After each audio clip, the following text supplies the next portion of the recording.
Hi అండి, అందరికి నమస్తే. నా జీవికి అగ్రికల్చర్ యూట్యూబ్ మిత్రులందరికీ సద్దుల బతుకమ్మ శుభాకాంక్షలు అండి.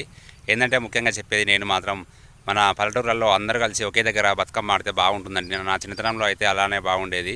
ఇప్పుడైతే గలీలలో అక్కడో 10 మంది అక్కడో 10 మంది ఆడటం ఏమాత్రం బాగాలేదండి. మరి ఇంకోటి ఏంటంటే ముఖ్యంగా ఇప్పుడు చాలామంది సాంప్రదాయబద్ధంగా ఆడాలంటే ఎవరు ఆడట్లేదండి. ఏమున్నా ఆడోళ్ళు డీజేలు పెట్టుకొని పాటలు పెట్టుకొని ఎగురుతున్నారండి. అది ఏమాత్రం కరెక్ట్ కాదని నాకు అనిపిస్తుందండి. చెప్పాలి మీరు కూడా. ఏంటంటే ముఖ్యంగా అందరూ అందరూ కలిసి ఒక దగ్గర పెట్టుకొని ఆడడానికైతే ట్రై చేయండి. ఎందుకంటే మన తెలంగాణ సాంప్రదాయంలో అలాగే మన పాత పద్ధతిలో అయితే బాగుంటుందండి. అప్పుడైతే అలానే ఉండేది. ఇప్పుడు కూడా అలా చేస్తే బాగుంటుందండి. డీజేలు మాత్రం పెట్టి అడగలుగా వేరే పాటలు పెట్టి డ్యాన్స్ అయితే చేయకండి, చిందులు వేయకండి. Okay, bye.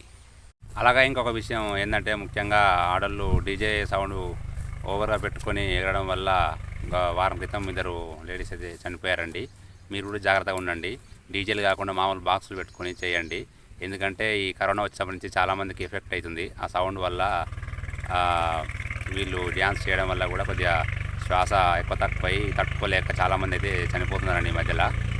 గమనించి ఇప్పుడు జరిగే బతుకమ్మ పండుగలో అయితే జాగ్రత్తగా ఉండండి. సౌండ్కు దూరంగా ఉండండి. Okay, bye.